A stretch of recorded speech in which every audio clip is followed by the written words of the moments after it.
साथियों नमस्कार, मैं राम अवतार शर्मा, आपका ज्योतिष मित्र। आज का एक बहुत ही सुंदर और महत्वपूर्ण जानकारी लेके पहुंचे हैं और ये जानकारी हो सकता है आपके जीवन को सुखमय बना देगी। अगर जो इसको आपने समझा, इस पे आपने अमल किया, इसको आपने समझने के बाद इस पे कार्य किया तो आपके जीवन को सुख में बना देगी। चलिए आइए, सबसे पहले जो है हम जिस भी देवता से हम कार्य करते हैं तो सबसे पहले श्री गणेश जी की वंदना हम लेते हैं। तो ओम श्री गणेशाय नमः, ओम श्री सरस्वती नमः, ओम श्री वेद पुरुषाय नमः, ओम श्री राधा कृष्णाभ्याम नमः।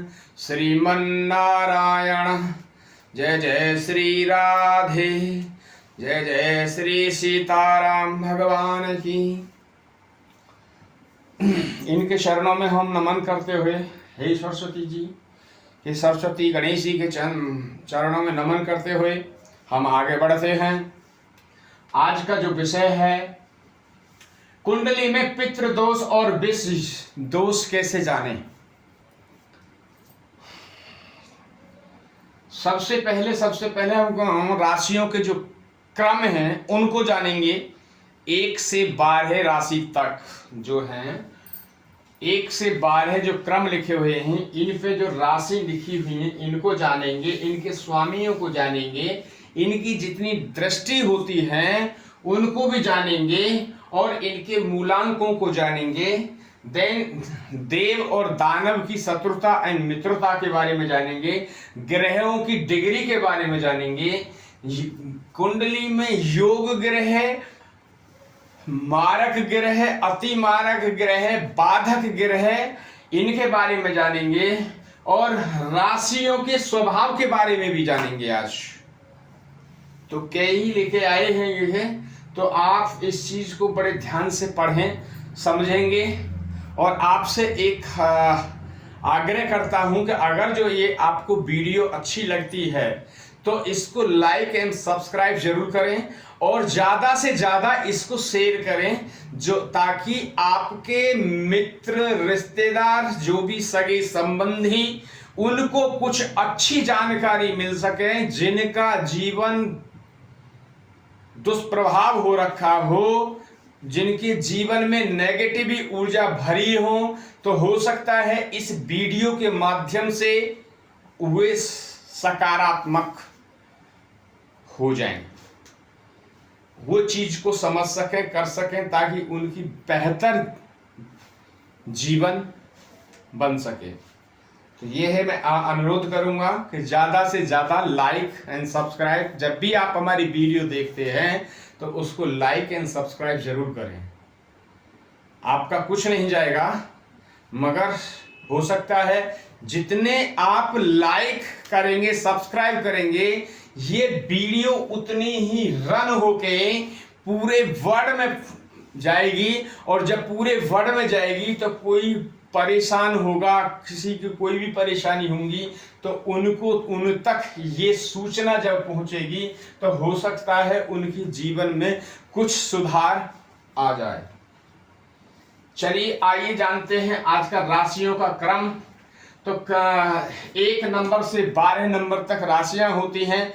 ये सीरियल से ही आपको याद करनी होंगी, सीरियल से इनको काउंट करते हैं और सीरियल के हिसाब से ही इनको देखा जाता है। जैसे कि यहाँ पे लिखा है, ये आज जो ये अपने धनु लगन की जो कुंडली जो बनी हुई है, धनु लगन की कुंडली बनी हुई है, इसमें जो देखा जाता है कि यहाँ पे जो लगन होता है, ये भाव बोलते हैं, इनको भाव बोलते हैं, इनको घर बोलते हैं, इनको हाउस बोलते हैं।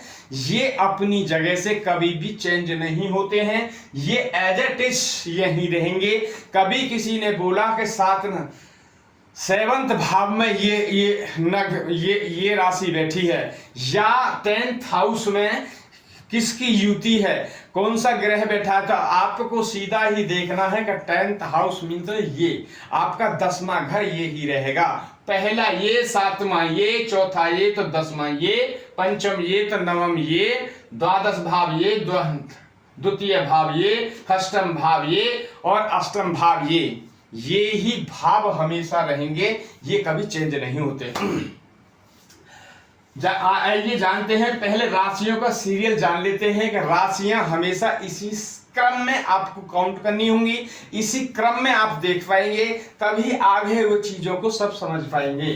तो 1 नंबर पे जो मेष राशि, 2 नंबर की वृषभ राशि, 3 नंबर की आपकी मिथुन राशि, 4 नंबर की कर्क राशि और 5 नंबर की सिंह राशि और 6 नंबर की कन्या राशि, 7 नंबर की जो राशि है वो तुला राशि और आपकी 8 नंबर की वृश्चिक राशि, 9 नंबर की धनु राशि, मकर 10 नंबर, कुंभ 11 नंबर और मीन 12 नंबर की राशि, मीन 12 नंबर की राशि।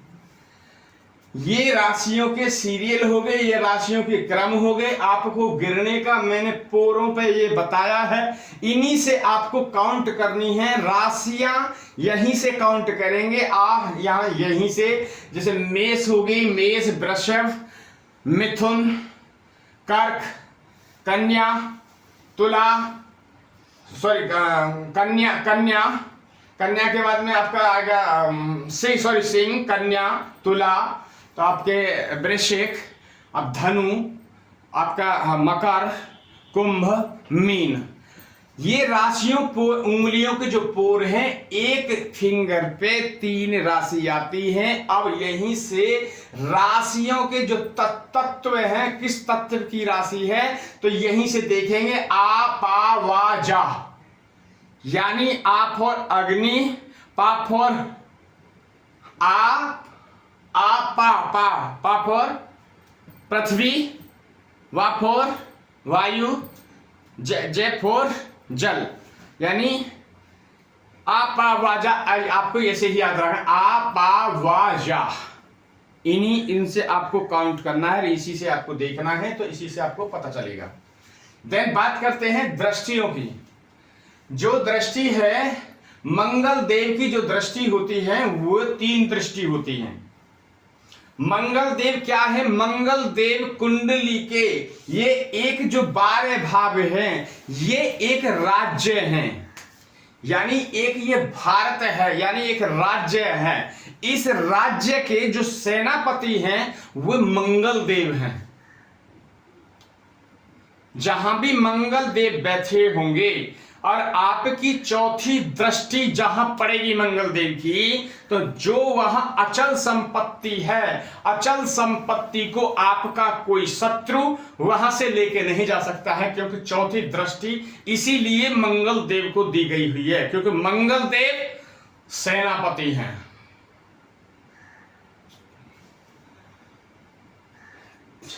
मंगल देव की 4, 7, 8 3 दृष्टि है। ये चौथी दृष्टि जो होती है अचल संपत्ति के लिए होती है।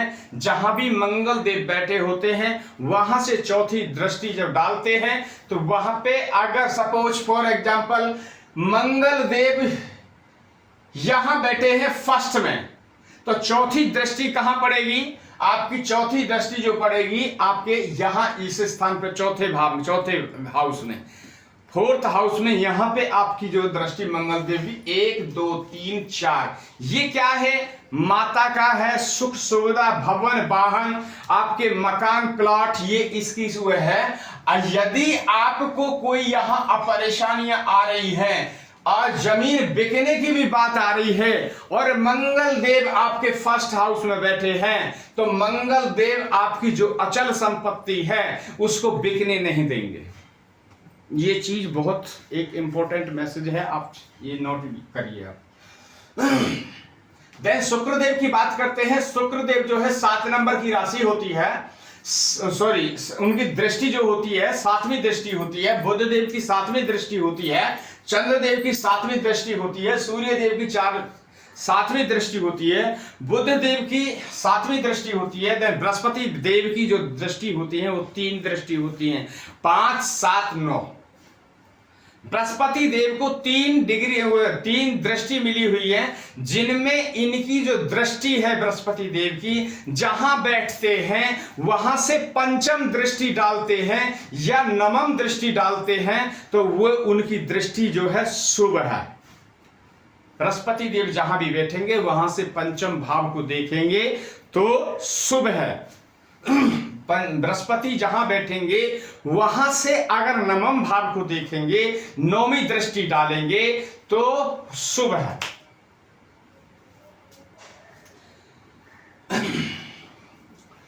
देन बात करते हैं शनि देव। शनि देव के पास में कितनी डिग्री? शनि देव जी के पास में 3 दृष्टि। कौन कौन सी?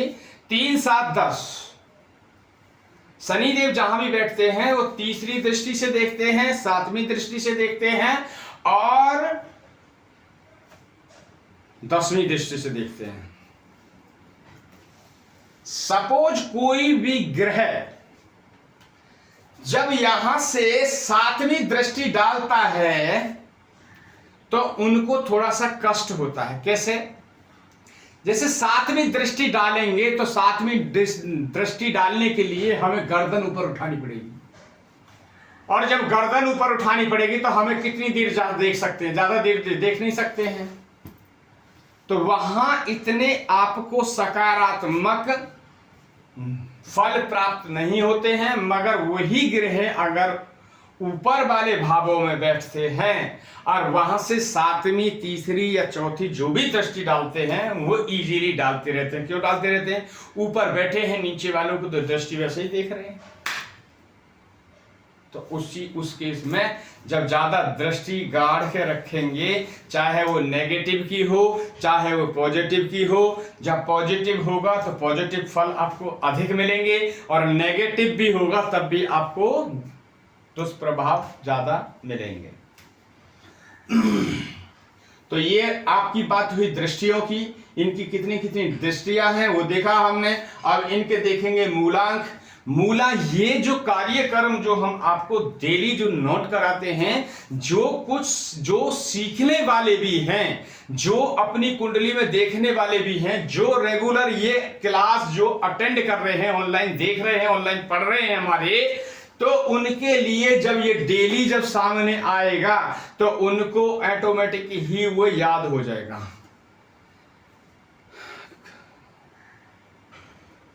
जब आप कहीं कोई जॉब करता है या कोई जॉब कर रहा होता है या डेली का उसका कोई शॉप का काम है या कुछ भी काम है और वो डेली की डेट बाय डेट लिखता है, तो उसको हर चीज़ डेट की पता रहती है कि आज कौन सी तारीख है या कौन सा वीक डे है, मंडे है, ट्यूसडे है। मगर वही कुछ किसान आदमी, कुछ जिनके ऐसा कोई कार्य नहीं है, तो वो हो सकता है उनको ध्यान ही नहीं रहता आज क्या कौन सी तारीख है या आज कौन सा वार है, मंडे है या ट्यूसडे है या फ्राइडे है। तो ये इसीलिए ये चीज़ें आपको हम बताते हैं ताकि आपको याद रहे। जैसे मंगल देव का जो मूलांक है वो आपका 10 नंबर है, शुक्र देव का 5 नंबर है, बुध देव का 6 नंबर है, एंड देन चंद्रदेव का 3 नंबर है और सूर्य देव का 7 नंबर है और बुध का 6, शुक्र का 5 एंड शनि देव का 1 नंबर, देन बृहस्पति का 9 नंबर। तो ये आपके मूलांक हुए। अब बात करते हैं देव और दानव। देव और दानव की हम बार बार ये चीजें आपको सिखा रहे हैं कि बार बार आपस में देव और दानव की शत्रुता है। देव जो है दानवों को नहीं देख सकते हैं और दानव जो है देवों को नहीं देख सकते हैं। बीच में हमारे बुध देव जो है वो विराजमान हैं। दोनों पार्टियों को कोऑर्डिनेट करने का काम वो बुध देव का है। अब बुध, आइए जानते हैं कि बुध देव की जो मित्रता है वो किस किस के साथ है। तो बुध देव की जो मित्रता है चंद्र, मंगल और चंद्र को छोड़ के बाद बाकी सबके साथ मित्रता है। देखिए मैंने लगाया ना मंगल देव और चंद्र देव, तो बुध देव की इनके साथ में शत्रुता है। बुध देव की मंगल देव देन चंद्र देव के साथ में शत्रुता है, और बाद बाकी जो बुध देव की जो शत्रु मित्रता है, सूर्य देव, बृहस्पति देव, शुक्र देव, शनि देव एंड राहु एंड केतु देव के साथ में मित्रता है। अगर अब बात करते हैं युतियों की, भी हम आगे बात करेंगे कि किसकी युति में कैसा फल मिलेगा। सपोज बुध और कहीं मंगल बैठ जाएं तो भाव अच्छा है, राशि अच्छी है, ठीक है, तो उस केस में क्या होगा, जहां मंगल देव और बुध देव हमेशा जो है नेगेटिव ही प्रभाव आएंगे, क्योंकि दोनों की आपस में शत्रुता है। अगर एक भी ग्रह मित्रता में हो तब भी वहां कुछ 50-50 बात बन सकती है।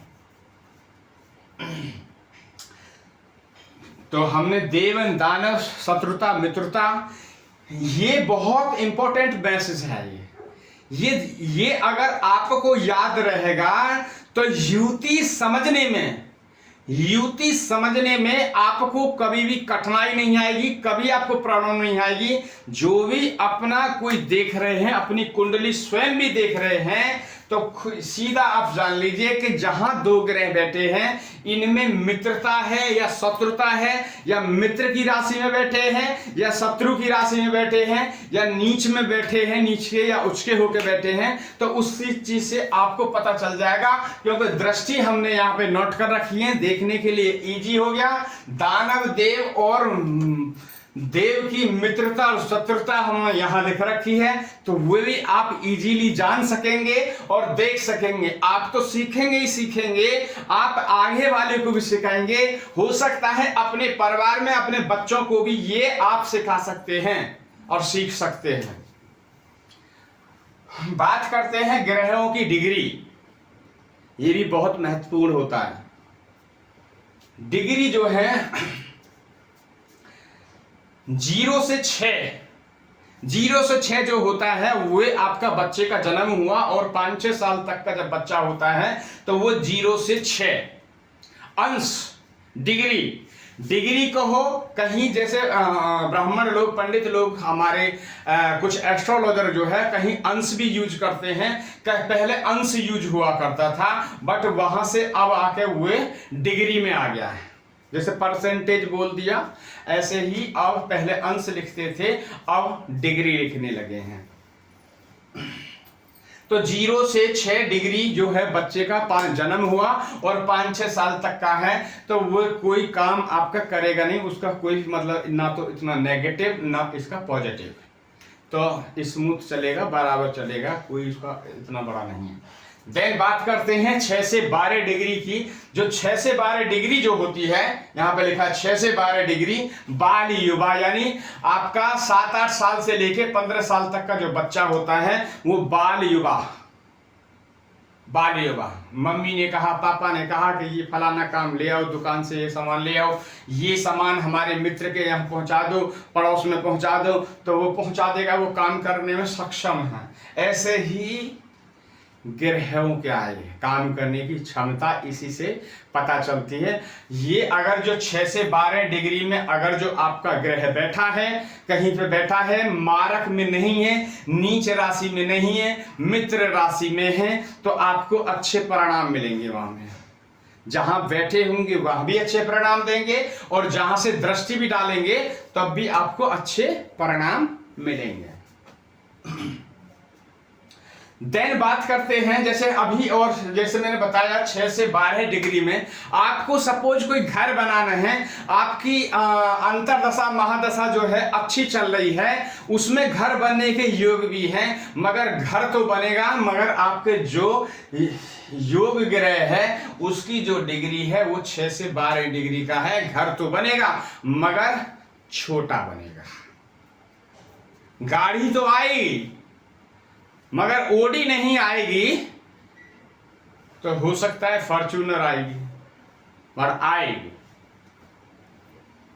देन बात करते हैं 12 से 18 डिग्री। 12 से 18 डिग्री जो होता है पूर्ण युवा, एकदम मतलब 25 से 30 साल का जो यंग बच्चा जो होता है तो पूर्ण जवानी में होता है। ऐसे ही 12 से 18 डिग्री का जब ग्रह कहीं बैठा है और वह अस्त ना हो, सूर्य से अस्त ना हो, नीच ना हो, नीच की राशि में बैठा ना हो, शत्रु की राशि में बैठा ना हो, स्वय राशि में बैठा हो, मित्र राशि में बैठा हो, तो वे परिणाम आपको अच्छे देगा। आपने जो सोचा था कि हमें आपको ओडी गाढ़ी लेनी है, तो वो ओडी ही गाढ़ी आपके जब उस योग ग्रह की दशा अंतर दशा जब चलेगी तब आपको ओडी ही आएगी।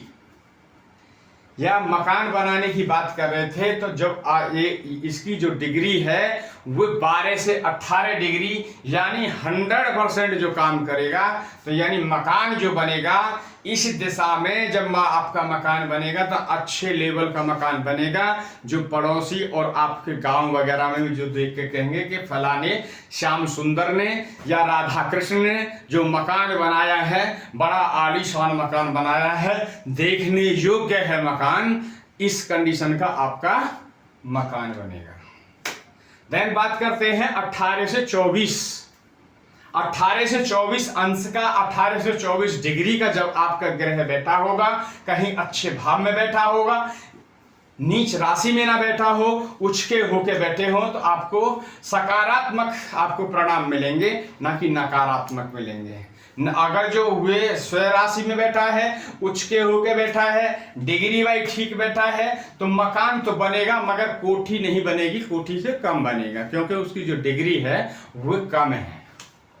अभी बात करते हैं ना, अब फल इनमें कहां कहां कैसे कैसे मिलता है, मैं ये परसेंटेज मैंने लिखा नहीं है, मैं ये परसेंटेज भी लिख देता हूं कि कौन कौन में कितना कितना आपको फल प्राप्त होगा, कितने कितने परसेंट आपको इसमें मिलता है। सपोज जैसे 0 से 25 होता है, 0 से 6 डिग्री का जो आपका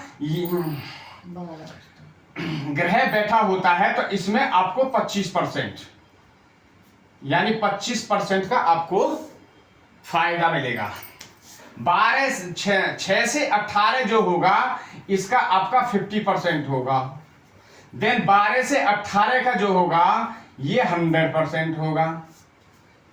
कहा ना अभी, अब पहले हम समझा के आ रहे थे कि जो छोटा बच्चा है घर में ही काम करा लेते हैं, उससे काम कर देता है, बट उसको बाहर जाने लायक नहीं है, मगर ये 50% वाला है वो बाहर से भी काम करके ले आता है। अब बात करते हैं 100% की, तो 100% में आपकी ओडी गाड़ी भी आएगी, कोठी भी बनेगी। मैंने अभी फॉर एग्जाम्पल अभी दिया था कि राधा कृष्ण राधे श्याम की मकान बना है किसी गाँव में, और बड़ा ही अच्छा और सुंदर बनाया है, और पड़ोसी और गाँव वाले भी देख देख के बड़े ये कह रहे हैं कि बहुत अच्छा मकान बनाया है।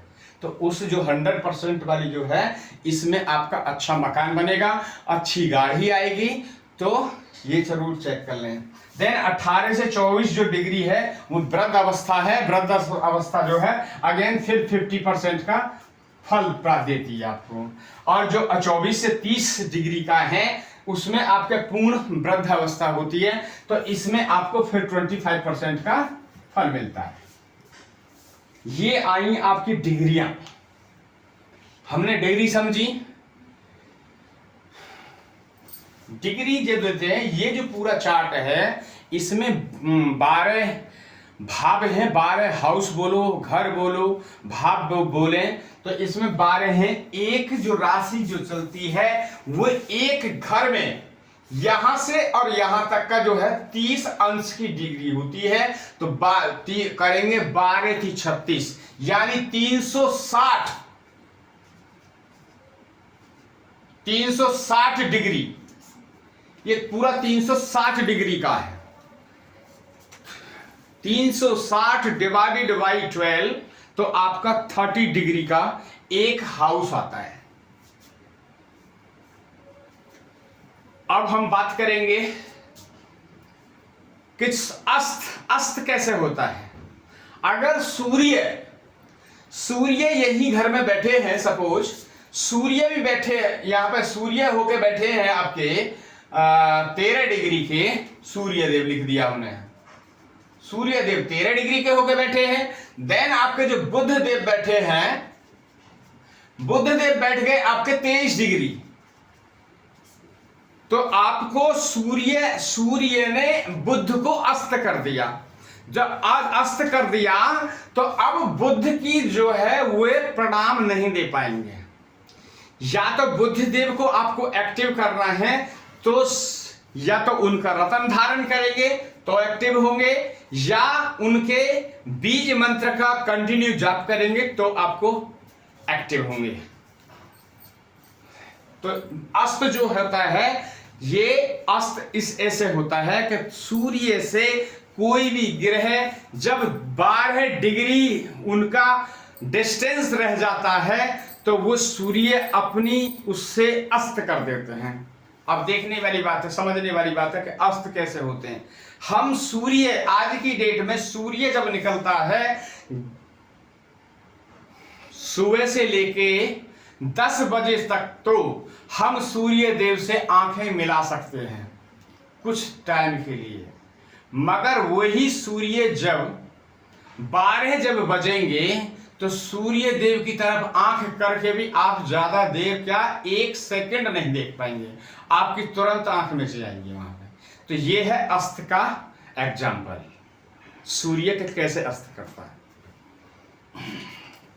देन आइए अब बात करते हैं हम योग ग्रहों के लिए। ये जो है आपकी धनु लगन की कुंडली है। धनु लगन में जो इसमें जो योग ग्रह हैं वो बृहस्पति देव, मंगल देव, देन सूर्य देव इसके योग हैं। मारक जो शनि यानी बुध देव हैं इसके कुंडली के, शुक्र देव और शनि देव अति मारक हैं, और बुध देव जो है आपके बाधक हैं इस कुंडली के, और चंद्र देव जो आए शुक्र देव समग्रह में आए, समग्रहों में आपके चंद्र देव आए। देन अब बात करते हैं कि उच्च के और नीच के ग्रहों के हम कैसे जानें।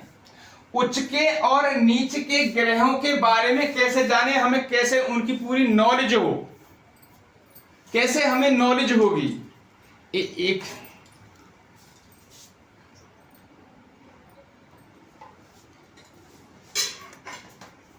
कैसे हमें नॉलेज होगी, तो यहां लिखा है हमने ग्रह उच्च के और नीच के।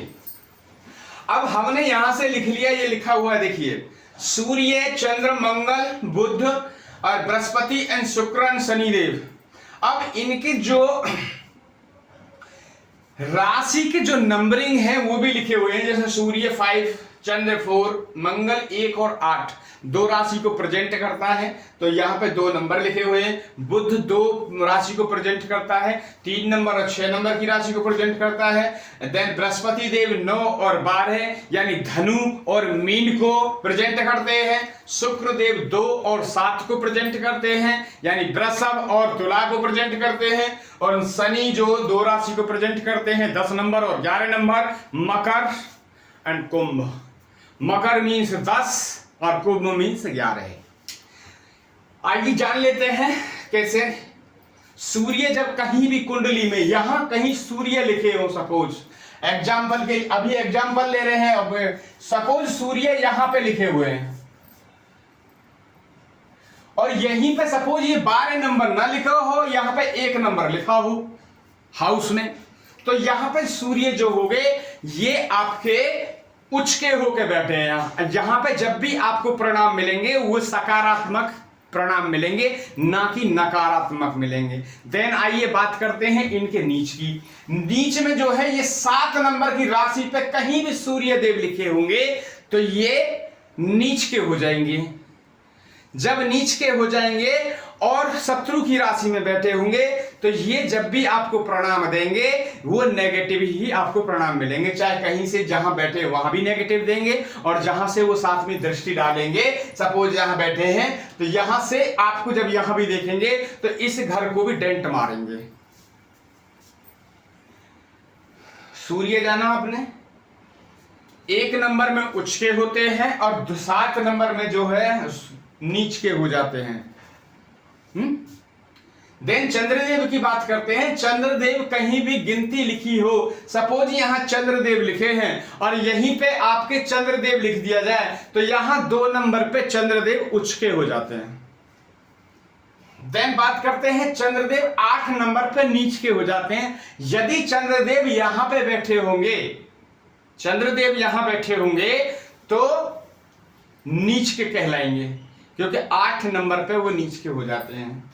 देन मंगल देव की बात करेंगे। मंगल जो हमेशा 10 नंबर पे उसके होते हैं। यदि मंगल देव यहां बैठे हैं 10 नंबर की गिनती पे तो उचके होके बैठे हैं, मगर जहां यहां बैठे हैं वहां पे आपको अच्छे परिणाम मिलेंगे क्योंकि उचके होके बैठे हैं हुए। स्वयं आपके यहाँ पे मित्र राशि तो शत्रु की है, बट फिर भी आपको अच्छे परिणाम मिलेंगे। यहां से चौथी दृष्टि जब डालेंगे 1 2 3 4, तो जो संतान भाव में जो आपकी अचल संपत्ति जो भी होगी तो वहां पे भी आपकी रक्षा करेंगे, है? आपकी संतान की रक्षा करेंगे। आपके जो अब बात आई इसमें, अगर जो नेगेटिव हैं तो नेगेटिव में मंगल देव जब चौथी दृष्टि जब देखते हैं तो उसमें भूमि भवन वाहन जो अचल संपत्ति जो होती है उस भाव में उसकी हमेशा वो रक्षा करते हैं और उसकी रक्षा करते हैं। और जो आपकी जो काल पुरुष की जब कुंडली से हमें पूरे अपने शरीर के अंगों का जब विवेचन करना होगा उससे देखेंगे तो उसमें हमेशा आपको नेगेटिव ही प्रभाव मिलेगा मंगल देव का, मगर जो अचल संपत्ति है उसकी वो रक्षा करेंगे। जहां भी कहीं आपकी अचल संपत्ति पड़ी होगी और वहां आप डाल के भी चले आए तो वहां मंगल देव रक्षा करेंगे, क्योंकि मंगल देव जो सेनापति हैं और सेनापति का जो काम है वे अपने राज्य की भूमि की रक्षा करना उनका दायित्व बनता है। इसलिए ये चीज बहुत नोटिंग ध्यान कर लें, अपनी कुंडली में भी ये चीज देखें। देन बात करते हैं मंगल देव। मंगल देव चौथे हाउस में अगर कहीं भी बैठते हैं, मंगल देव यदि यहां पे बैठते हैं तो पहली बात तो 6 8 12 जो हाउस होते हैं ये ज्योतिष के अकॉर्डिंग ये खराब माने जाते हैं, मगर मंगल देव जो है चौथी कर्क यानी कर्क राशि, कर्क राशि मीन्स मित्र की राशि, मित्र की राशि में यहाँ पे स्वयं बैठे हैं। ठीक है, तो आपको यहाँ से जो चौथी दृष्टि मिलेगी 1 2 3 4, तो यहाँ पे जो है आपका दाम्पत्य जो सुख जो मिलेगा, यहाँ पे आपकी इच्छा पूर्ति का जो है यहाँ पे आपको अच्छे परिणाम मिलेंगे मंगल देव के। ठीक है, ये आपकी मंगल देव हुए। देन बुध देव की जो है 6 नंबर में कहीं बुध देव बैठते हैं तो वहां से उचके होकर बैठते हैं 6 नंबर पे। बुध देव अगर 6 नंबर की गिनती है और बुध देव यहीं होकर बैठे हैं, सूर्य से यदि अस्त नहीं है तो आपको अच्छे परिणाम मिलेंगे। और बुध देव इस घर में जो बैठना बहुत ही अच्छा शुभ माना जाता है। दसम भाव के अगर जो कोई बुध बैठा है, सूर्य से अस्त नहीं है, नीच की राशि में नहीं है, तो आपको अच्छे ही परिणाम मिलेंगे, सकारात्मक परिणाम मिलेंगे। आप जब उनकी जब दशा आएगी, अंतर दशा आएगी, तो आपको बहुत ही अच्छे परिणाम देखने को मिलेंगे। यहां तक के लिए हमने आपको ये विवेचन कर रहे हैं, समझा रहे हैं, यहां तक आपको समझ में आया है, हमारा वीडियो आपको अच्छा लग रहा है, कंटिन्यू देखने के लिए आप इंटरेस्टेड हैं, तो आप हमारा साहस बढ़ाने के लिए वीडियो को लाइक एंड सब्सक्राइब कंटिन्यू करते रहें। अपने दोस्तों के लिए, मित्रों के लिए, अपने यार रिश्तेदारों के लिए इन कुंडलियों को फॉरवर्ड करें ताकि उन्हें अपने जीवन में कुछ सकारात्मक प्रभाव देखने को मिले। कुछ जो कमियां हैं कुंडली के अकॉर्डिंग, देखिए सारा जीवन चरित्र जो होता है इसी 12 भाव से घूमता है। इनमें अगर जो कमी है तो आपकी पूरी मेहनत बेकार हो जाती है। अगर यही आपने सुधार लिए तो थोड़ा कार्य करेंगे और ज्यादा फल आपको मिलेगा। यानी थोड़ा कहना और ज्यादा आपको समझना, ये बहुत बड़ी वह है। तो आप कुंडली का कहीं से भी आप कुंडली का विश्लेषण कराएं, उनमें अपने ग्रहों के बारे में जानकारी लें और जो भी ग्रह आपके खराब हैं उनको आप ठीक करने की कोशिश करें। देन आपको आइए, आप यदि बुध देव 12 नंबर की गिनती पे बैठते हैं, 12 नंबर सपोज यहाँ अगर जो बुध देव बैठ जाते हैं तो बुध देव जो है यहाँ नीच के हो जाते हैं और वैसे मित्र की राशि में है, बट आपको इतने परिणाम नहीं मिलेंगे। देन बृहस्पति देव जब बैठते हैं चौथे भाव, चौथी राशि में, जब कर्क राशि में बैठते हैं तो उचके होके बैठते हैं और 10 नंबर की गिनती पे यानी मकर राशि में जब बैठ जाते हैं तो बृहस्पति देव नीच के हो जाते हैं।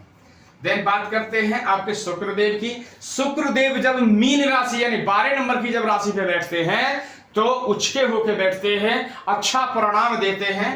तो और शुक्रदेव जब 6 नंबर में बैठते हैं तो 6 नंबर में वे नीच के हो जाते हैं। देन बात करते हैं शनिदेव। शनिदेव जो है आपके 7 नंबर पे उचके परिणाम देंगे, अच्छे परिणाम देंगे। स्वयं राशि में बैठे, स्वयं राशि मीन्स क्या है? स्वयं राशि मीन्स अपनी राशि।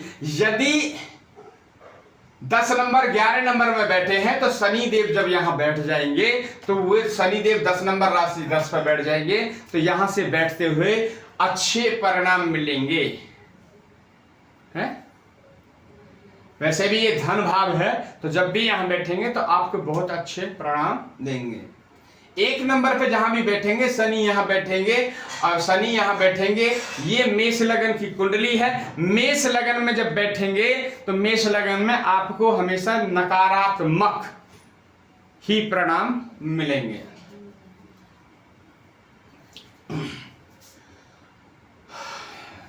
देन बात करते हैं राशियों के स्वभाव कैसे जाने और राशियों के स्वभाव कैसे जाने और राशियों से जो राशियों के स्वभाव हैं वहीं से हम बाधक भी मैंने लिख दिया है कि बाद केस कैसे देखेंगे, बाधक ग्रह बाधक कैसे जानेंगे वो मैंने।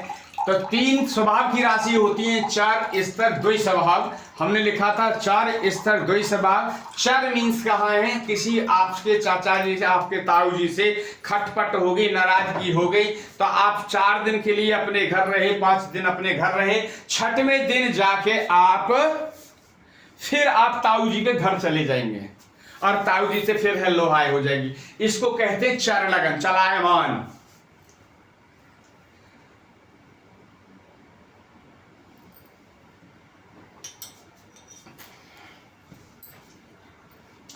देन बात करते हैं स्तर। स्तर जो होता है कि अगर हमने किसी से लड़ाई करी, अपने रिश्तेदार से लड़ाई करी, अपने चाचा ताऊ से लड़ाई करी तो लड़ाई मीन्स लड़ाई, फिर उसमें ये ठान ली बोले नहीं जाना तो नहीं जाना, इसको कहते हैं स्तर स्वभाव। द्वैय स्वभाव जो होता है, द्वैय स्वभाव में क्या है? हाँ लड़ाई होगी बोले चले जाएंगे, नहीं जाएंगे, चले जाएंगे बोले नहीं जाना, जाएं आए पर आखिर में वो चले जाएंगे। तो ये है द्वैय स्वभाव के परिणाम। अब जाने बाधक कैसे होता है, चर राशि कैसे देखेंगे। देखिए चर राशि देखने के लिए पहले चर लिख लेंगे, स्तर लिख लेंगे और द्वैय स्वभाव लिख लेंगे और ऐसे ही आपको सीरियल लिखना 1 2 3 4 5 6 7 8 9 10 11 12 राशि यहाँ लिख दें। यहाँ चर राशि पे 1 4 7 10 जो भी इस चर पढ़ेंगे ये राशि पढ़ेंगी तो चर राशि। देन स्तर राशि 2 5 8 11 स्तर राशि एंड देन द्वैय स्वभाव राशि 3 6 9 12। अब बाधक कैसे जाने देखिए। अब यहां पे जो है धनु लगन जो है, धनु लगन की कुंडली है, धनु लगन यानी वृश्चिक लगन। और अब देखिए ये कहां पे आपको पड़ेगी तो द्वैय स्वभाव, द्वैय स्वभाव जो 9 नंबर, यहां पे 9 नंबर।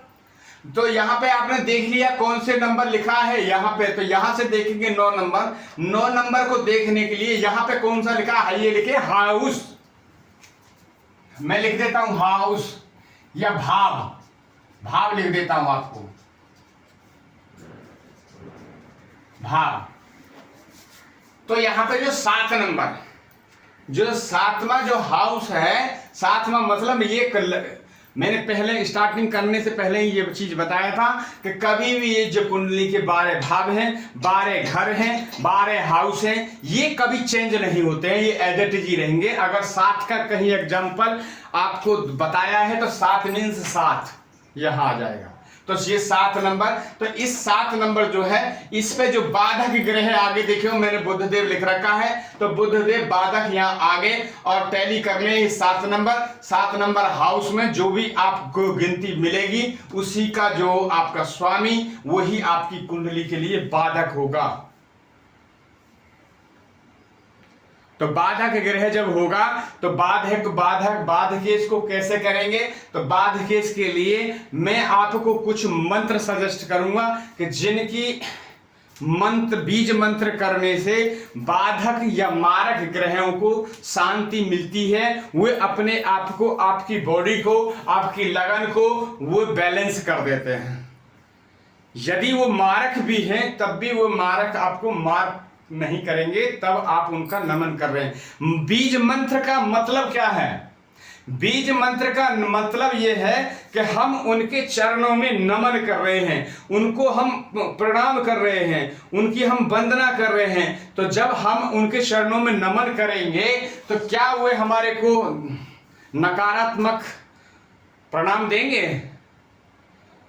एक बार, दो बार, तीन बार, कब तक नहीं देंगे सकारात्मक? आप उनको सकारात्मक देना ही होगा। क्यों देना होगा?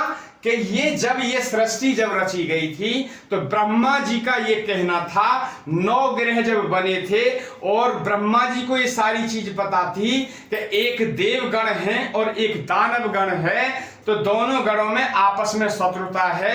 मगर वहां पे ये टर्म्स एंड कंडीशन लिखी गई थी दानवों के साथ, अगर जो आपके कोई मंत्र का, यानी 9 ग्रह है, अगर आपके मंत्र का कोई जाप करेगा, बीज मंत्र का जाप करेगा, तो चाहे आप उसकी कुंडली में नेगेटिव क्यों ना हो, आपको पॉजिटिव होना पड़ेगा। तो वो चीज वहां रिटर्न में है। तो जब आप नमन करेंगे तो आपको सकारात्मक प्रणाम मिलेंगे।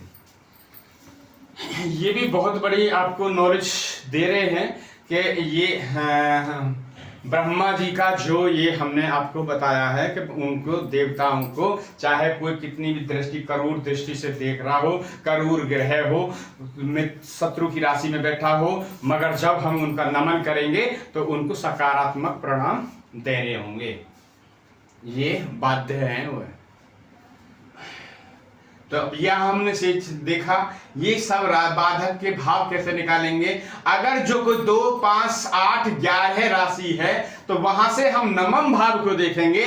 तो नवम भाव में जो ग्रह नवम भाव इसको बोलते हैं, नवम भाव में जो ग्रह बैठा होगा उसका स्वामी ही आपका बाधक ग्रह होगा। आप अपनी कुंडली में भी ये चीज चेक कर लें। जब ये चेक करेंगे आप पूरी तरह से, तो जब आप इस कुंडली पे काम करेंगे, अपनी कुंडली पे काम करेंगे, तो आपको कुछ टाइम करने के बाद आपको मैं इतनी गारंटी लिख के दे सकता हूं, अगर जो आपने ग्रहों का जो मारक हैं, अति मारक हैं, जो आपके योग ग्रह हैं, आपने अगर जो उनका कंटिन्यू एक माला, एक ग्रह की अगर जो आपने कंटिन्यू स्टार्ट कर दी, तो आपको मैं दावे के साथ लिख के दे सकता हूं कि आपको 100% सकारात्मक आपको रिजल्ट मिलना स्टार्ट हो जाएगा। जो आपकी जिंदगी तहस नहस हो रही होगी वो भी आपकी चेंज हो जाएगी। बीज मंत्रों का इतना बड़ा प्रभाव है। देन बात करते हैं जैसे चर राशि की 1, 4, 7, 10। अगर इस नंबर में कोई भी यहाँ पे कोई नंबर इन राशियों का लिखा हुआ है, तो इसका जो बाधक आपको देखना होगा। तो बाधक देखने का जो तरीका है, इसका जो है आपका 11th हाउस, ये चीज आप नोट भी कर लें। 11th हाउस में जो गिनती लिखी होगी, जो क्रमांक लिखा होगा, जो सीरियल नंबर लिखा होगा, वही आपका बाधक ग्रह होगा। सपोज एग्जांपल यहां 7 नंबर लिखा हुआ है, 7 नंबर की जो गिनती, 7 नंबर की जो राशि, तुला राशि, तुला राशि के जो स्वामी हैं वे शुक्रदेव। तो यानी कि कुंडली में ये शुक्रदेव आपके बाधक होंगे। बाधक जब होंगे तो आप शुक्रदेव का जब जाप करेंगे, ओम सुम शुक्राय नमः, एक माला जब जाप करेंगे, तो जो अपना उन्होंने बाधक का डाल रखा है क्रिया, तो वो बाधक का जो है वो सकारात्मक, नकारात्मक की जगह वो सकारात्मक फल प्राप्त करने लगेंगे। कब? जब आप उनके बीज मंत्र का जाप करेंगे। यहां मैंने लिख भी दिया है, अगर किसी की समझ में नहीं आते बाधक ग्रहों के भाव यहां से जाने। हमेशा चर राशि का बाध के जो 11वां भाव हो रहेगा, यानी 11वां भाव यहां मैंने प्रॉपर रिटर्न में किया हुआ है। स्थिर राशि के बाद केश हमेशा नवम भाव होगा, ये नवम भाव होगा। यहां पे लिखा हुआ है द्वय स्वभाव राशि के बाद के सप्तम भाव होगा, यही भाव आपका होगा। देन अब बात करते हैं हम, जो हमने ये हेडिंग जो डाला है, पितृदोष और विष दोष कैसे जाने अपनी कुंडली में। पितृदोष को पहले जान लिए। पितृदोष जो जब लगता है हमारे परिवार में, हमारे दादा दादी, जो हमारे परदादा, कोई भी हमारे पीढ़ियों में कोई बच्चा कोई एक्सीडेंट कर गया हो, या किसी ने मार दिया हो, या कोई ऐसी अचानक दुर्घटनाएं हुई हो, तो वो पितृदोष बनाती हैं। पितृदोष शांति कराने के लिए हम आपको उपाय बताएंगे, आप शांति करा सकते हैं। तो पितृदोष सबसे नंबर 1 पहला होता है, यदि ये अब जो हमने यहां पे जो लिखे इनको सबको हम कैंसिल मार देते हैं, क्योंकि आगे आपको ब्रीफ करना है।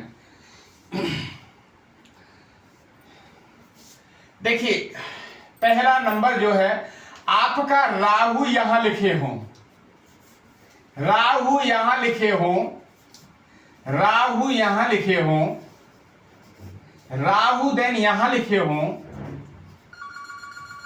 एंड देन राहु यहां लिखे हों।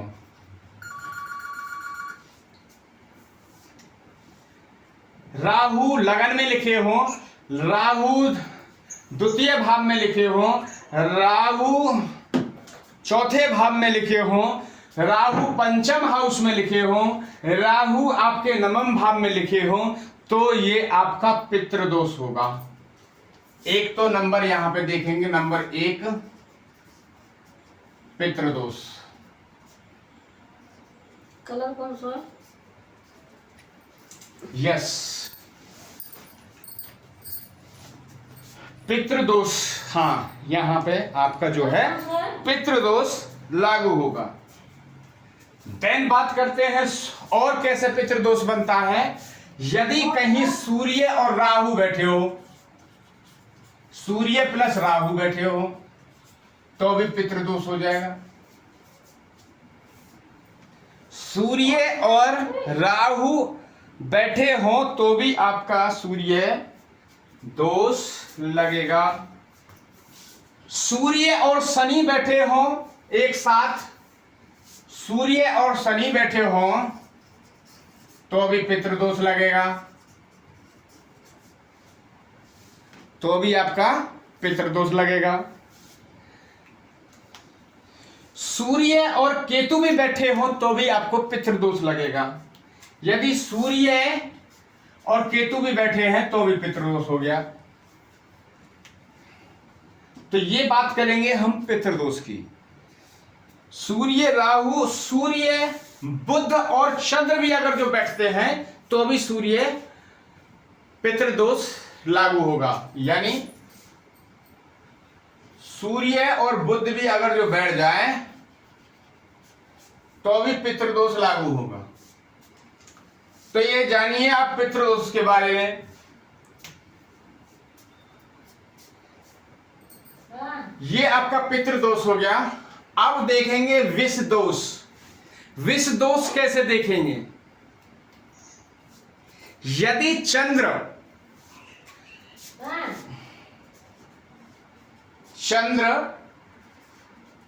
शनि यदि एक साथ बैठ जाएं तो यहां पे जो है आपको विष दोष बनता है। अगर दसम भाव में चंद्र और शनि एक साथ बैठने पे विष दोष बनेगा। यदि चंद्र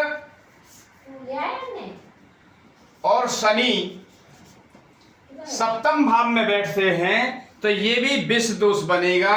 अगर यदि साथ में इसमें अगर यहां से कहीं मंगल यहां पे बैठे हो, लगन में बैठे हो 1 नंबर, 2, 3, 4 नंबर में मंगल बैठे हो, 5, 6, 7 में मंगल बैठे हो, 8 यदि 8 में मंगल बैठे हो और 12 में मंगल बैठे हो, और उस दिन यहाँ पे चंद्र और शनि की युति हो तो मंगल दोष होगा। ऐसे में अगर किसी स्त्री के ये योग बनता है, चंद्र और शनि की युति मिलती है, अगर उनका मंगल दोष यहाँ पे कहीं मंगल बैठा है, यहाँ बैठा हो, यहाँ बैठा हो, यहाँ बैठा हो, यहाँ बैठा हो या यहाँ बैठा हो, तो उस केस में बहुत ही घातक होता है। स्त्री की शादी होगी तो कुछ दिन बाद हो सकता है बहुत अनाकारी हो सकता है उनके पति की मृत्यु भी हो सकता है तो तलाक तो खैर बहुत छोटी चीज हो गई, बट बहुत ही ज्यादा ये घातक है। तो इसको विष दोष यानी चंद्र देन शनि अगर यहां भी बैठते हैं तो यहां भी विष दोष का प्रभाव जो है यहां ऐसे आदमी का ये है, माता का भाव है, भूमि भवन वाहन, तो इनसे मन को विचलित कर देगा। क्या कर देगा? मन को विचलित कर देगा इस केस में भी। तो ये आपके जो है ये हमने जो बताया विष दोष के बारे में बताया।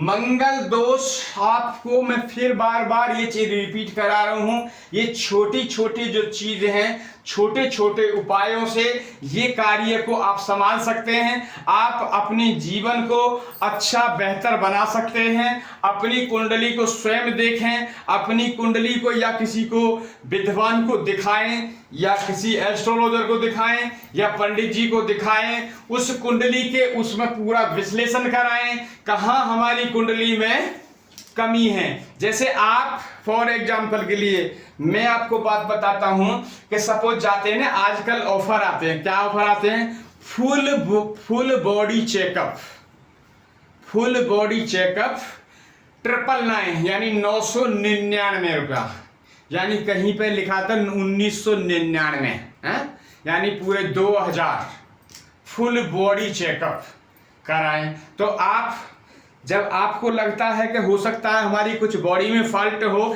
तो हम जाएं अपनी बॉडी को चेक कराएं। तो जाएगा डॉक्टर, क्या चेक करेगा? आंखों को चेक करेगा, आपके नाक को चेक करेगा, कानों को चेक करेगा, दांतों को चेक करेगा, जीभ को चेक करेगा, आपके गले को चेक करेगा, फेफड़ियों को चेक करेगा, आपके पूरे आपके शुगर, आपको किडनी, जितने भी आपके शरीर में का बॉडी पार्ट्स हैं उनको सबको चेक करेगा। डॉक्टर कहेगा जी ओके है। ये भी आपका पूरा फुल बॉडी चेकअप है। तो इसको भी आप बॉडी चेकअप करा लें कहीं से भी, चाहे कहीं से भी कराएं, ये भी आपका फुल बॉडी चेकअप है। तो ये भी आप ध्यान रखें। जैसे वो फुल बॉडी चेकअप आप कराते हैं, जब भी आप कहीं फुल बॉडी चेकअप कराते हैं वो ना चेक करा के अगर ये फुल बॉडी चेकअप आप करा लेते हैं और उन पे आप काम करते हैं तो फिर आपको डॉक्टरों की छुट्टी, फिर डॉक्टरों की छुट्टी। अगर जो आपका बुध प्लैनेट जो खराब है, मरकरी जो प्लैनेट जो खराब है, तो आपको तकलीफ देगा, आपके दांतों से देगा। दांत आपके खराब होने लगेंगे, दांतों में आपके दर्द आने लगेगा, बिजनेस पे इफेक्ट आने लगेगा। बुध जब खराब होगा तो आपके बिजनेस को खराब कर देगा। तो सबसे बड़ा बॉडी चेकअप यहां से, इस बॉडी चेकअप को आप पूरा कराएं। मैं नेक्स्ट वीडियो में आपको पार्ट्स ऑफ बॉडी पे मैं आपको ब्रीफ करूंगा, आपको समझाऊंगा, फिर आप उसी हिसाब से आप अपनी बॉडी का ये लगन क्या है, लगन जो है लिखा रहता है, ये आपकी बॉडी को दर्शाता है। मैं फॉर एग्जांपल के लिए थोड़ा सा आपको, ये जो बॉडी है ये आपका शरीर है, यहां से जो देखा जाता है आपके पूरे शरीर को देखा जाता है, लगन बोलते हैं। यहां से वैसे जो वो करते हैं, विचार करते हैं, आपकी जो भौं है, आंखों से ऊपर का जो हिस्सा होता है, जो हेड होता है, ब्रेन होता है, ये आपको यहां से देखा जाता है। अगर जो यहाँ पे कुछ फॉल्ट है, करूर ग्रह बैठा है या कुछ ऐसा है, तो यहाँ पे आपको फॉल्ट मिलेगा। सिर में कंटिन्यू दर्द रहेगा या तो आपको कुछ ना कुछ परेशानी सर से बनी रहेगी। जब भी किसी को पैरालाइज वगैरह की जो परेशानियां होती हैं तो आपका जो लगन है वो लगन खराब हो रखा है। पैरालाइज जब काम कर मारता है तो आपका जो दिमाग है यहाँ से माथे से जब ऊपर होता है ये काम करना बंद कर देता है और यहीं से सारी जो नसें हैं, हमारी जो नसें हैं सब यहाँ से चलती हैं। तो और जब यही अंक जब खराब हो गया, यही प्लानेट खराब हो गया तो आपको पैरालाइज आएगा ही आएगा। देन इस भाव से दो देखते हैं आपके, मैंने बताया ना कि कान को देखते हैं, कानों को देखते हैं। यहां से जो आपके चेस्ट, चेहरे को देखते हैं, पूरे चेहरे को देखते हैं। यहाँ से गर्दन, कंधे, इन बाजुओं को देखते हैं। यहाँ से छाती फेफड़ियों को देखते हैं यहाँ से, ठीक है। यहाँ से जो 5 नंबर हाउस है, ये मैं एक फॉर एग्जांपल आपको दे रहा हूँ नॉर्मली। यहाँ से जो देखते हैं हम आपको टम्मी यानी पेट मीन्स यानी ये आपकी स्पाइन जब इस भाव में कोई जब प्रॉब्लम होगी, जब ये करूर ग्रह बैठा होगा, करूर दृष्टि लगी होगी, तो आपको इस पेट से समस्याएं आपको आने लगेंगी और आपकी हो सकता है रीढ़ की हड्डी जो है, स्पाइन जो है, ये आपके दर्द करने लगेगा और डॉक्टरों पे दवा खाते आप परेशान होंगे, मगर स्पाइन का जो दर्द है वो जल्दी से ठीक नहीं होगा। तो आप इस प्लैनेट को अगर ठीक कर लेंगे तो हो सकता है बगैर दवा के ही ठीक हो सकता है।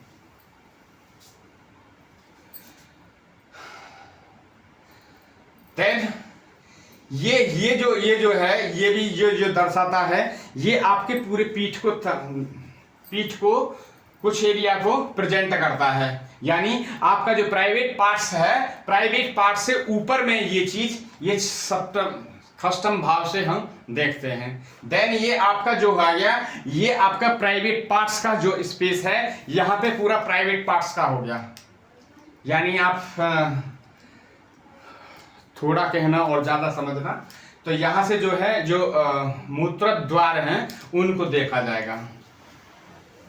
अब देन जो यहाँ से देखेंगे हम, ये आपके मलमूत्र देखेंगे और दूसरा ये जो है ये मलमूत्र का द्वार है, ये यहाँ मुंह है तो यहाँ से गंध निकलने का आपका, यानी मूत्र द्वार, गंध द्वार जो भी है, ये आप यहाँ से देखेंगे।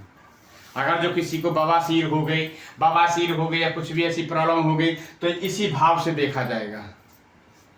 तो ये भाव जो है, ये घर जो है, वैसे बोलते हैं इसके खराब 6-8 11, मगर यहीं से सारे कुछ देखा जाता है। यहाँ से कोई गहरी खोज देखते हैं, यहाँ से ससुराल पक्ष देखते हैं, यहाँ से जो आपकी जो पत्नी है उसका धन देखा जाता है, आपकी पत्नी का धन भी यहाँ से देखा जाएगा। आपकी जमीन में, आपके खेत में, आपके मकान में कोई खजन पदार्थ वगैरह है वो भी यहीं से खोज होती है। तो इस घर से गहरी खोज होती है। तो ये जो है आपका क्या है, ये बॉडी ऑफ पार्ट्स की मैं आपको ब्रीफ कर रहा हूं ताकि आप ये चीज पे थोड़ा सा ध्यान दें और ये चीज समझ सकें तो आगे आने वाले टाइम में अपने जीवन को बेहतर बना सकें। क्योंकि मैं तो बैठा सपोज दिल्ली में, आप बैठे सपोज कैलकाटा या लंदन में, तो आप कहीं पे भी तो जाके परामर्श ले सकते हैं और उस चीज पे आप कार्य करते हैं। जब भी आपको शुगर की परेशानी आएगी तो आपका बृहस्पति देव जो है वे आपके खराब हैं। पेशाब यानी जो भी आपका जल तत्व से कोई परेशानी आएगी तो शुक्रदेव आपके खराब हैं। तो शुक्रदेव ठीक करोगे आप, शुक्रदेव ठीक हो जाएंगे तो आपकी बीमारी ठीक हो जाएगी। दवा से ज्यादा असर मंत्रों में है, दवाओं से ज्यादा दुआ में है। जब ऑपरेशन जब होता है तो बड़े डॉक्टर से पूछते हैं, जब कहते हैं ना डॉक्टर साहब क्या हुआ, बोले मैंने तो अपना कार्य कर दिया मगर अब भगवान की मर्जी है, वो ही करेंगे जो कुछ करेंगे। तो पहले ही ना मना लो भगवान को। अगर आपने भगवान को अपने कंट्रोल में ले लिया तो आपको प्रॉब्लम ही नहीं आएगी। मगर सब तो ये कर करके बैठे हैं कि मेरा कि तेरा। अरे जो हमने कार्य किया, आप नौकरी करते हैं, मैं नौकरी करता हूं, कोई भी नौकरी करता है, जितना कार्य किया, भजन करने का टाइम नहीं है, पूजा करने का टाइम नहीं है, मगर तुम भगवान को एक टाइम बना लो कि भगवान मैंने कल से अब तक जो भी कार्य किए हैं वे आपके श्री चरणों में मैं उनको समर्पित करता हूं, प्रभु उनको स्वीकार कीजिए। तो जब उनकी जरूरत पड़ेगी तो प्रभु ऐसे हैं, प्रभु श्री कृष्ण ऐसे हैं, प्रभु राम ऐसे हैं, प्रभु श्रीमन नारायण ऐसे हैं कि वे हजारों गुना करके उसको आपको रिटर्न करेंगे, लौटा देंगे जब आपको जरूरत होगी। मगर करते ही नहीं है कोई। आपने पूजा करी, आधा घंटे की करी, 1 मंत्र जाप किया, 2 मंत्र जाप किए, आपने प्रभु को समर्पित किया, प्रभु मैंने अब तक अभी जो पूजा की आपके श्री चरणों में मैं समर्पित कर रहा हूं। जिस दिन आप ये बना लेंगे आपकी जिंदगी बेहतर होने लगेगी, ये मेरा दावा है। तो यहां से देखेंगे हम मलद्वार, यहां से मूत्रोद्वार, यहां से मलद्वार। अब यहां से हम क्या देखेंगे, यहां से हम देखेंगे ये आपके जांघे का एरिया, जांघे यो। अब यहां से हम क्या देखेंगे, घुटने।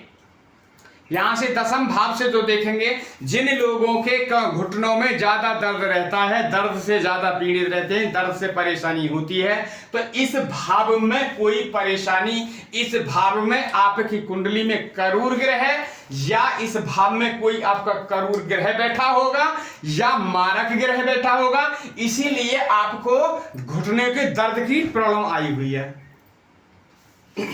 इस घर को आप ठीक करने से आपके घुटनों के दर्दों को आराम आने लगेगा।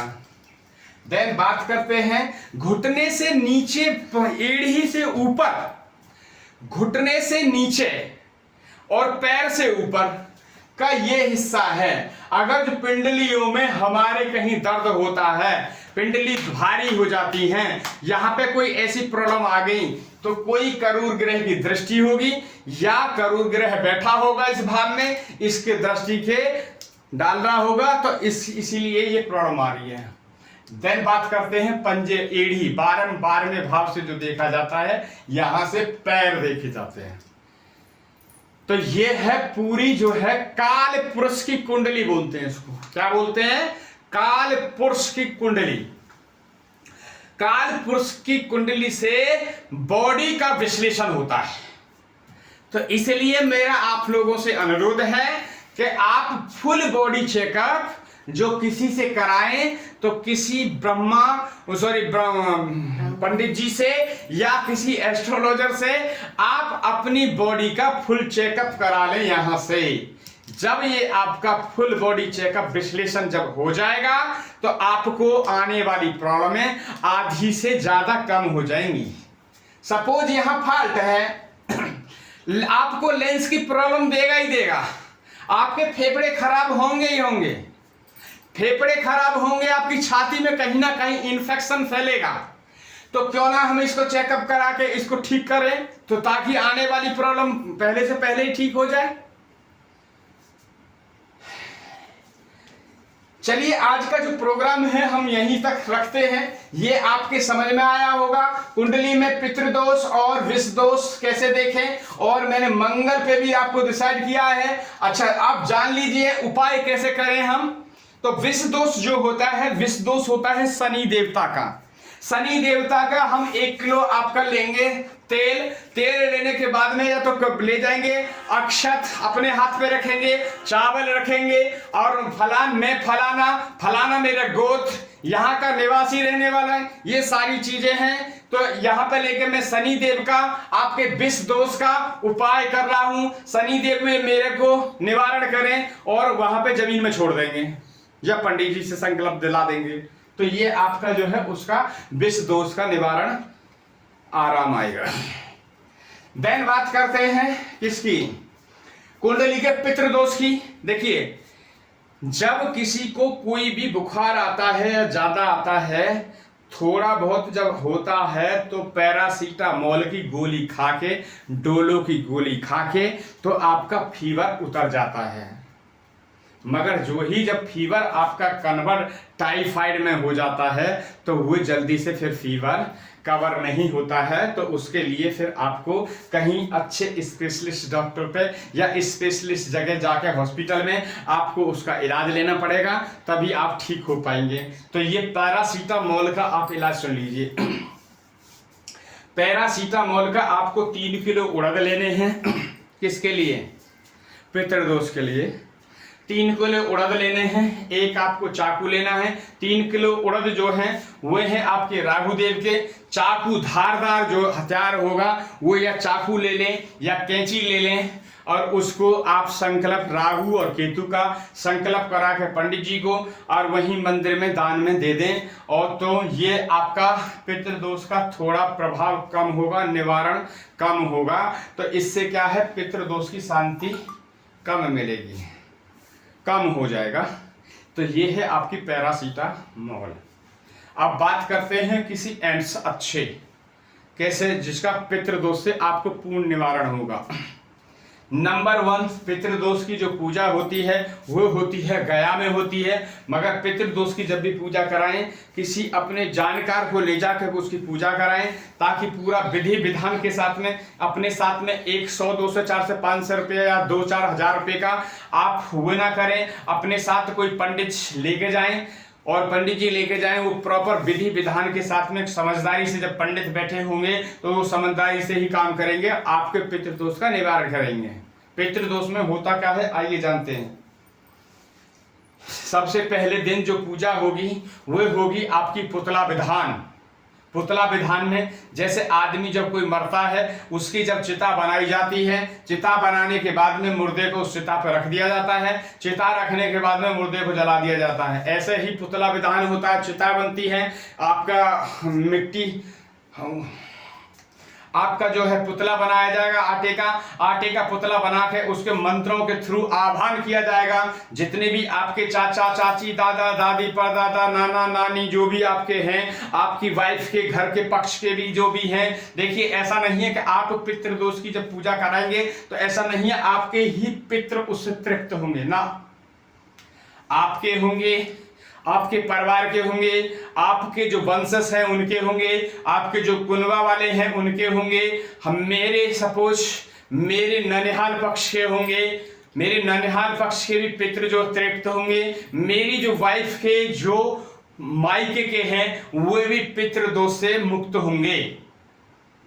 यानी कि 3 पीढ़ी, मेरा घर, मेरी ननिहाल पक्ष, मेरी मायका, मेरी माँ का मायका, मेरे नाना और मेरी वाइफ जो है उनके पिता, उनके दादा दादी, उनके परदादा सरदादा नरदादा जितने भी हैं उनके कोई ऐसे पितृदोष लगे हुए हैं तो उनको भी मोक्ष प्राप्त हो जाएगा। देन बात करते हैं फर्स्ट डे। फर्स्ट डे में होता है आपका पुतला विधान। पुतला विधान जो है पंडित जी विधि पूर्वक कराएंगे तो आपको शांति मिलनी शुरू हो जाएगी। हाँ, एक चीज और नोट करें, जब भी आप पितृदोष की कहीं ऐसी जगह बड़ी पे पूजा करा रहे हैं, बड़ी जगह बड़े स्थान पे, तो सबसे पहले बालों को आप दान करें, बालों को मुंडन कराएं। मुंडन कराने के बाद ही आप पितरों का ये कार्य तर्पण वगैरह कर सकते हैं, ताकि आपको कहा ना इमीडिएट इफेक्ट आने लगेगा। जब पूजा स्टार्ट हो जाएगी तो आपको शांतियां, आपके मन में शांतियां आने लगेगी और कुछ दिन बाद आपके सब चीज ठीक समझने लगेगा। देन सेकेंड डे का बात करते हैं तो फिर होती है नारायण बलि। नारायण बलि जो होती है, नारायण बलि में क्या होता है, वहां पे भगवान श्री कृष्ण बैठे होते हैं पूजा में। नारायण बलि जो होती है, नारायण बलि में भगवान श्री कृष्ण बैठे हुए हैं। भगवान श्री कृष्ण की 8 रानियां, पटरानियां जो होती हैं वो भगवान श्री कृष्ण के और पास बैठी रहती हैं। वहां पे भगवान शंकर बैठे हैं, रुद्र बैठे हैं, यमराज बैठे हैं और भगवान श्रीमन नारायण भी वहां साथ बैठे रहते हैं। तब वहां दूसरे दिन का वो नारायण बलि जो पूजा होती है ना, वहां से जो भगवान पंडित जी जब पूरी विधि विधान के साथ कार्य करते हैं, जब वहां से ऑर्डर करते हैं भगवान श्री कृष्ण किससे, तो यमराज जी से आदेश देते हैं कि जो भी इनके पितृ हैं उनको एक साथ मुक्त की गए, उनको सीधे बैकुंठ भेजा जाए श्रीमन नारायण के पास, या गौलोक धाम या साकेत धाम, उनको वहां से ट्रांसफर कर दिया जाए। तो जिन जिन के अच्छे कर्म थे और वो मुक्त हुए, बंधन पितृपक्ष पितृदोष से मुक्त हुए, तो उनको तत्काल आराम आएगा। और जो आपके पितृलोक में जितने भी पितृदेव थे वे वहां से मुक्त होके और आपके बैकुंठ, साकेत, जिन जिन के जैसे जैसे कर्म है, साकेत धाम चले जाएंगे, बैकुंठ चले जाएंगे या गौलोक चले जाएंगे, साकेत धाम, तो सब वहां पे बैकुंठ सब चले जाएंगे। देन तीसरे दिन की पूजा है, तीसरे दिन की जो पूजा है नागबली पूजा होती है, वो भी प्रॉपर तरीके से, और स्नान जरूर करें। बट सबसे बेहतर जो पूजा है इसको प्रॉपर तरीके से आप कराना चाहते हैं, कराएं तो सीधा उज्जैन में जाकर कराएं। उज्जैन में जो पूजा शिप्रा नदी के किनारे राम घाट के पास, राम घाट पे ही जाके ये पूरा विधि विधान के साथ पूजा कराएं। और वहां से बाबा महाकाल पे भी आप दर्शन कराएं और छोटा सा रुद्र अभिषेक भी वहां जरूर कराएं, ताकि आपके पितृलोक में रहने वाले सभी पितृदेवता इमीडिएट वहां से मुक्त हो सके और आपको अपना आशीर्वाद दे सके, आपका जीवन सफल हो। ये आज का जो वीडियो है पितृ देवताओं का, पितृ दोष का, यदि आपको ये वीडियो हमारा अच्छा लगा हो, हमारा समझाना आपको अच्छा लगा हो, हमारी कोई गलती हो तो हम माफी चाहते हैं, मगर जो भी आपको अच्छा लगा हो इस वीडियो को आप तो देखेंगे अपने यार रिश्तेदार परिवार में, आप इस वीडियो को ज्यादा से ज्यादा लाइक एंड सब्सक्राइब करेंगे और बेल आइकॉन को ऑन करेंगे और ज्यादा से ज्यादा इसको शेयर करने पे लोगों को बेनिफिट मिलेगा। तो ये आप पढ़ें तो आप ये कार्य जरूर करें। जब भी आप इस वीडियो को, आपसे हाथ जोड़ के विनती है, एक like in subscribe and forwarding जो है किसी दूसरे का जीवन सुधार सकती है। तो आज का हम यहीं पे इसको कार्यक्रम को रोकते हैं और कोई गलती हो तो क्षमा चाहते हैं। राधे राधे।